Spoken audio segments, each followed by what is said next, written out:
থামুন, এখনই স্ক্রল করবেন না। আপনি কি জানেন, এমন একটা সময় আসছে মাত্র ৯ বছর পরে, যখন আপনার চারপাশের স্মার্টফোন বা ডিভাইসগুলো আপনার কথা বলার আগেই বুঝে নেবে আপনি আসলে কি চান। টাইপ নেই, ভয়েস কমান্ড নেই, শুধু চিন্তা। কি হবে তখন, যখন টাইপ করা বা ভয়েসের আর কোনো দরকারই পড়বে না? এটা কোনো সায়েন্স ফিকশনের সিনেমার গল্প না, এটা একদম বাস্তব বিজ্ঞান। আর আজকের এই বিশ্লেষণে আমি আপনাদের দেখাবো ঠিক কিভাবে এই প্রযুক্তি কাজ করে, এর জাদুকরী সুবিধাগুলো কি, আর ঠিক কোথায় লুকিয়ে আছে আসল বিপদ। শেষ পর্যন্ত সাথে থাকুন, কারণ শেষে এমন একটা কথা বলবো যেটা হয়তো আপনি শুনতে চাইবেন না, কিন্তু জানাটা খুব দরকার। ভবিষ্যতের কথা ভাবার আগে চলুন দেখি ২০২৬ সালের এই বাস্তবতায় দাঁড়িয়ে আমরা ইতিমধ্যেই ঠিক কোথায় পৌঁছে গেছি। ল্যাবরেটরির গণ্ডি পেরিয়ে এই প্রযুক্তিগুলো এখন কিভাবে বাস্তবের আলো দেখছে সেটা জানলে আপনি সত্যিই চমকে যাবেন। দেখুন, মেটা, ফেসবুকের প্যারেন্ট কোম্পানি, তারা এমন একটা রিস্টব্যান্ড বানাচ্ছে যেখানে আপনি শুধু হাত নাড়াবেন আর সেটা আপনার স্নায়ুর সিগন্যাল পড়ে ভার্চুয়াল কিবোর্ডে টাইপ করে দেবে। ফোন ছোঁয়ার কোনো দরকারই নেই। অন্যদিকে ইলন মাস্কের নিউরালিঙ্কের কথা তো জানেনই। তারা একজন পক্ষাঘাতগ্রস্ত মানুষের মস্তিষ্কে সরাসরি চিপ বসিয়ে দিয়েছে। সেই মানুষ এখন শুধু মনের জোরে কার্সার নাড়াতে পারছেন। একটু ভাবুন, সত্যিকারের মানুষ, সত্যিকারের চিপ আর সত্যিকারের ফলাফল। আর সবচেয়ে অবাক করা ব্যাপার কি জানেন? বিজ্ঞানীরা এখন ল্যাবে ব্রেন সিগন্যাল থেকে সরাসরি টেক্সট তৈরি করতে পারছেন প্রায় ৭০ থেকে ৭৫% নির্ভুলভাবে।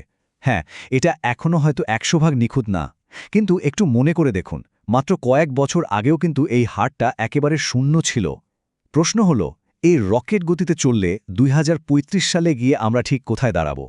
তো চলুন একটু কল্পনা করি ২০৩৫ সালের একটা সাধারণ সকাল ঠিক কেমন হতে পারে। প্রযুক্তি কিভাবে আমাদের প্রতিদিনের জীবনের সাথে একদম মিশে যাবে, চলুন দেখি। ধরুন আপনার এখনও ঘুম ভাঙেনি, কিন্তু আপনার এআই অ্যাসিস্ট্যান্ট সেন্সর থেকে বুঝে গেছে যে আপনার ঘুম হালকা হয়ে আসছে।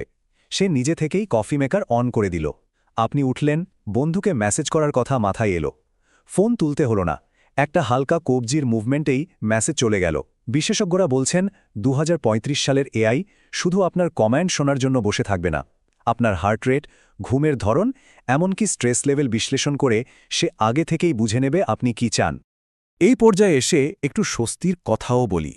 অনেকেই ভয় পান যে প্রযুক্তি হয়তো আমাদের মাথার ভেতরের সব গোপন চিন্তা বা স্মৃতি পড়ে ফেলবে।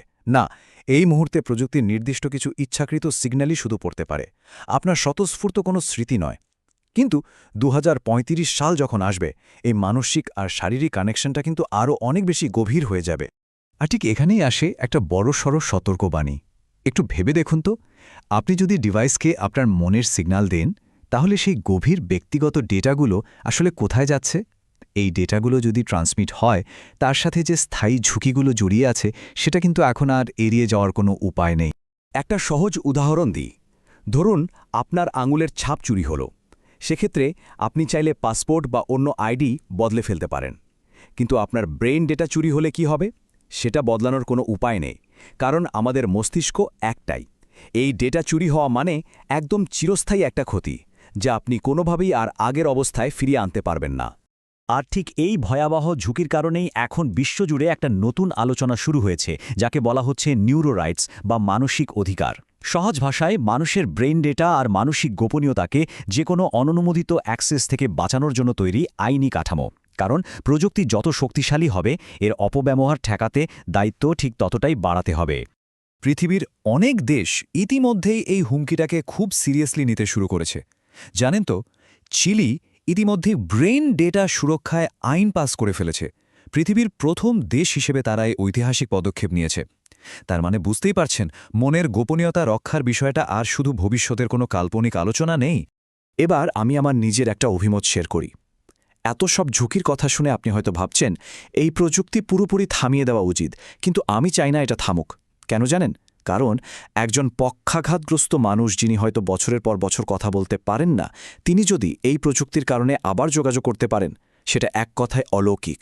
এটাই বিজ্ঞানের সবচেয়ে সুন্দর আর মানবিক ব্যবহার। কিন্তু আমার ভয়টাও অন্য জায়গায়। সিলিকন ভ্যালির মতো নির্দিষ্ট কিছু জায়গায় এই প্রযুক্তি তৈরি হচ্ছে, আর তারাই সব নিয়মকানুন ঠিক করে দিচ্ছে।